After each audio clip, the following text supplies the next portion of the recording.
extra. Dirty side gets down deeper. Oh yeah, baby.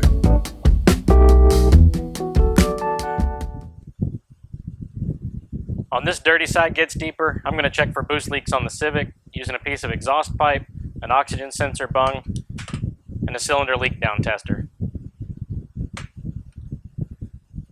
Now for this, I just used a 3-inch coupler, 3-inch exhaust pipe, welded a cap on, and welded an oxygen sensor bung on. Now I can screw the hose into the oxygen sensor bung. Screw it in like this.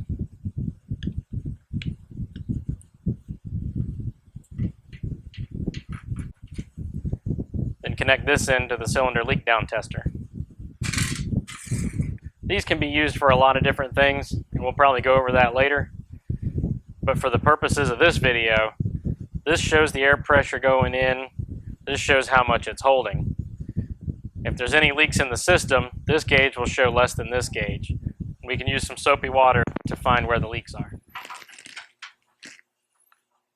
We slide this onto the inlet of the turbo and clamp it down. Now with the adapter clamped to the inlet of the turbo, the hose comes around and goes to the leak down tester. You add compressed air. You can see how the first gauge comes up. That's the air going in.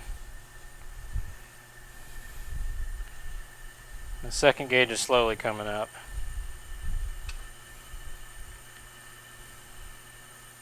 So you can see here we have 10 pounds of air pressure in the whole turbo system. Now this shows 10 psi, which is pressurizing the entire turbo system, from the turbo through the charge pipes, the intercooler, intake manifold, ejector O-rings, everything. Now we'll spray some soapy water around and see if we find any leaks.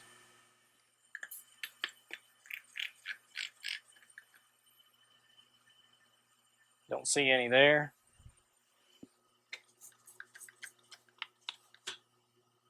Don't see any there. None there. Usually couplers aren't really a source of leaks, but I check them anyway.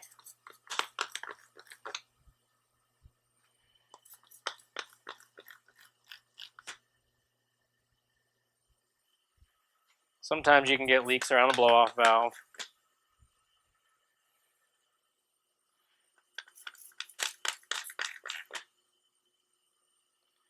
Now this is where you tend to get some leaks, is the intake manifold or the fuel injectors.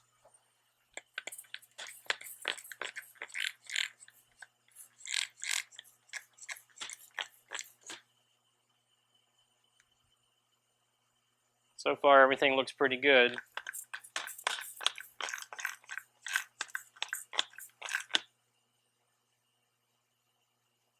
I did find something here that you can't see, which is the blow-off valve leaking. But I found one other thing that I can show you how it's leaking. The blow-off valve's leaking internally, so I think I'm going to have to take it apart. But I can show you.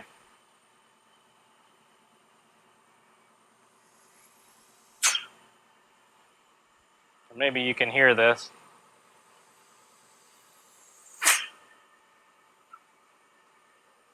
You can see the pressure come up.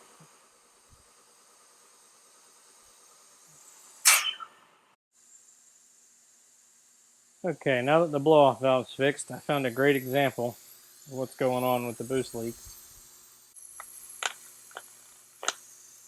You can see air coming out of that idle adjustment screw there.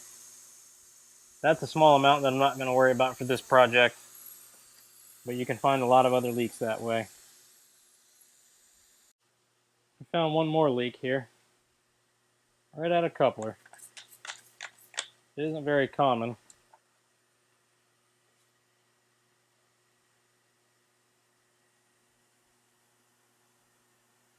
You can see the bubbling coming out there. So we'll tighten that up and see if we can fix that. Alright, now that the clamp's snugged up, we'll try it again. There we go, no air bubbles this time.